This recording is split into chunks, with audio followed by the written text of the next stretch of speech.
Hey, what's up, cats and kittens? And shout out to all my Cerebralites. It is me, the Cerebral Diva, and I'm back with another episode of You Say What. Now, for those of you who are new to my channel, You Say What is your opportunity to chime in, to leave your 2 cents, and to be a part of the discussion that is happening here on my channel within my community of Cerebralites.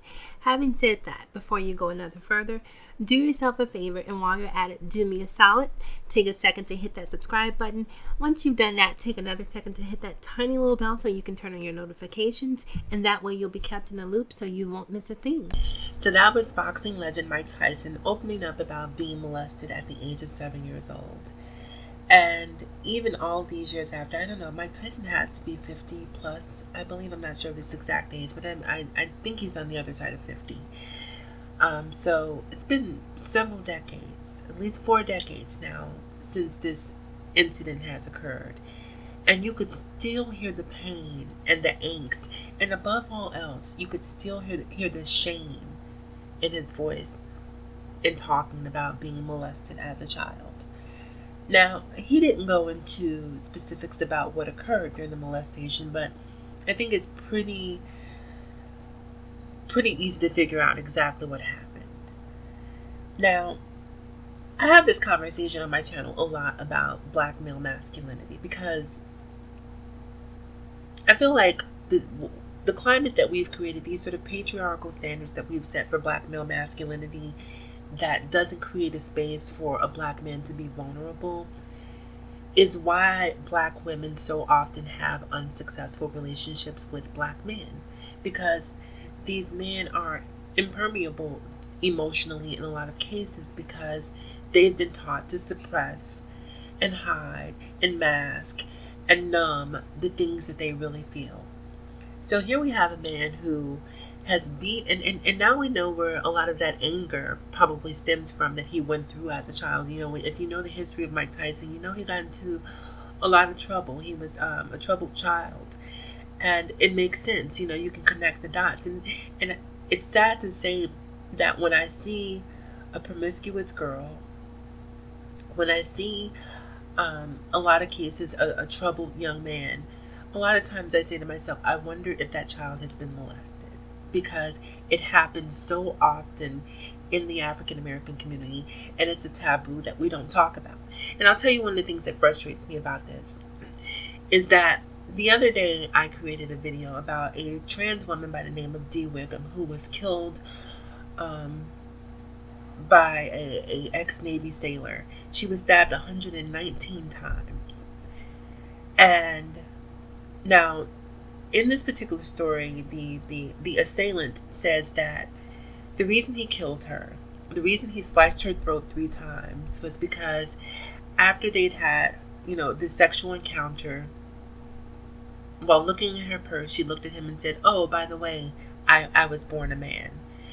And to me, that just seemed unfathomable. That just didn't seem logical. It didn't make sense to me. But let me tell you what made even less sense.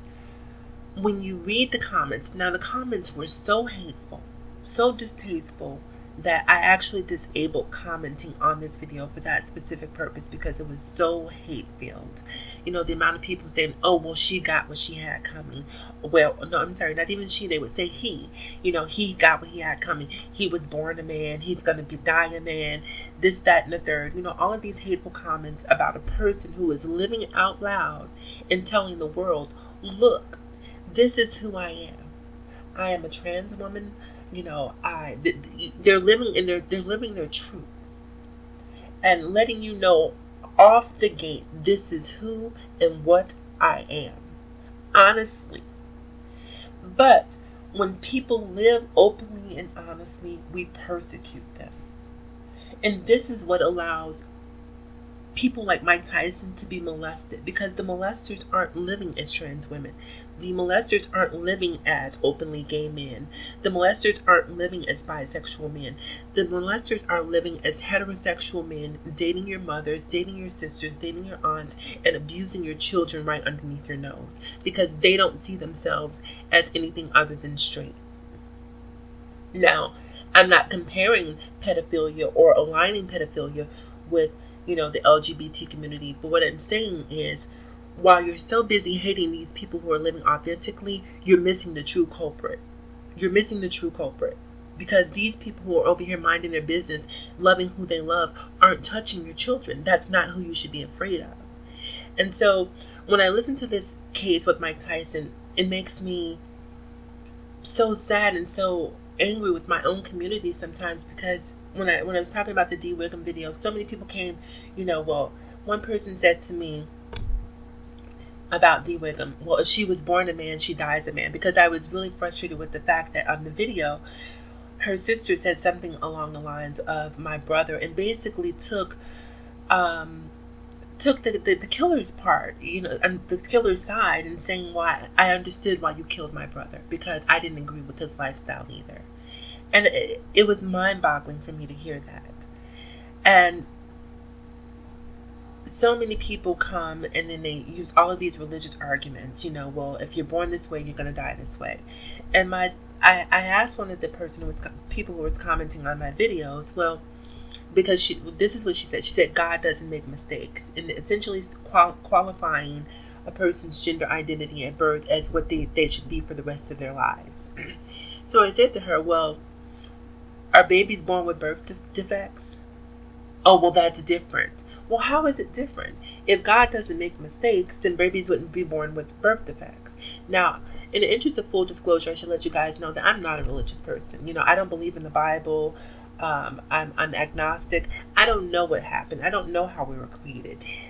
But I'll tell you what, when I read the Bible to me seems like a fable. I cannot get with what the Bible preaches. I can't get with the hate that a lot of people use to subjugate other people. And a lot of that hate rhetoric they pull from the Bible and use the Bible as a tool to hate. So that to me makes me have an aversion to organized religion. Now, I don't want to go in this diatribe about religion, because I don't want to vilify Christianity or Judaism or Buddha, whatever religion you choose to identify with. I don't want to vilify that, because I believe in a person's right to believe in whatever they believe. And if you come to my channel, you're going to hear me defend children. You're going to hear me defend women. You're going to hear me defend women of color, black men. You're going to hear me defend the LGBT community. You're going to hear me defend the Muslim community. You're going to hear me defend marginalized groups in general, because I'm a champion for the underdog. I'm a champion for, the marginalized. So I really wish that people of color would really stop when it comes to being so hateful towards people in the LGBT community. You don't have to agree with a person's lifestyle. If that's not something you believe in, if that's not something you subscribe to, great. But when you come here and you justify a person's murder based on the fact that you disagree with their lifestyle choices or their gender identity or their sexual orientation, especially when you do it under the guise of God, you should be ashamed of yourselves. So when I listen to, and I need to get back to Mike Tyson, when I hear Mike Tyson talk, it really brings that whole conversation full circle for me, because I think black people in a lot of cases are really missing that particular piece of the puzzle. You're busy hating the wrong people. You're busy focusing on the wrong people. And this is what's allowing men like Mike Tyson, and not just Mike Tyson, because I'm telling you, you would be shocked. You'd be shocked at the number of men out there who have been sexually molested as little boys, who suffer in silence, who have dysfunctional relationships throughout the course of their lives, and you can't figure out what's wrong with him. If you're in a relationship with a man and you're asking yourself, why is he acting like this? Because a lot of times molestation breeds promiscuity. When you see young girls who are promiscuous, in a lot of cases, they've been molested as young girls. And the same is true when you see, like I've had men ask me to do some outlandish things sexually. And I'm like, what the fuck is wrong with you? Who does that? He's more advanced sexually because he's probably been exposed at an earlier age to sex. So when you're asking yourself these questions, why is my man, wanting threesomes and foursomes and orgies and, strap-ons and, all of the things, the predilections, sexual predilections that some men may have. Ask questions, and ask questions from a non-judgmental place. Don't ask questions with your nose turned up or with your eyebrows furled.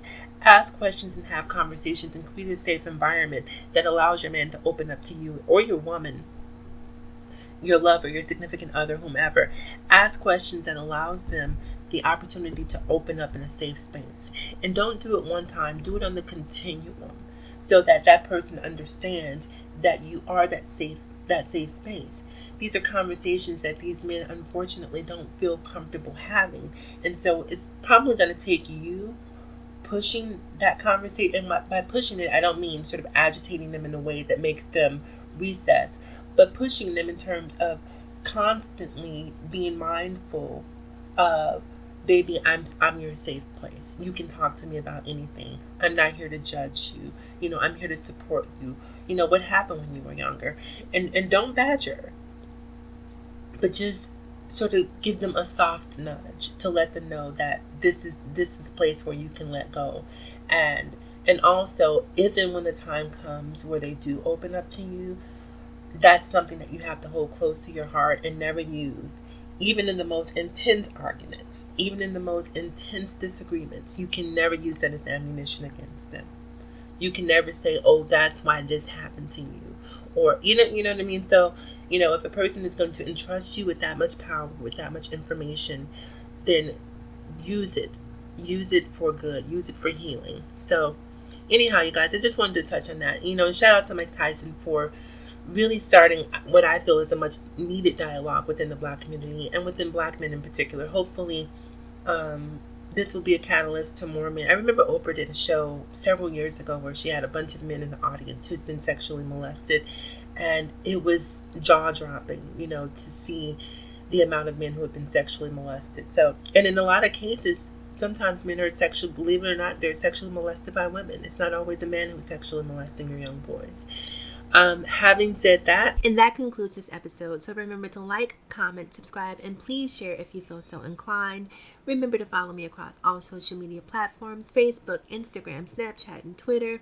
Also remember, it is better to be pissed off than it is to be pissed on. And it's always, in closing, people, remember to live better, love harder, and think smarter. It is me, the Cerebral Diva. I will talk to you guys again soon. Have a great day, and as always, thank you for listening.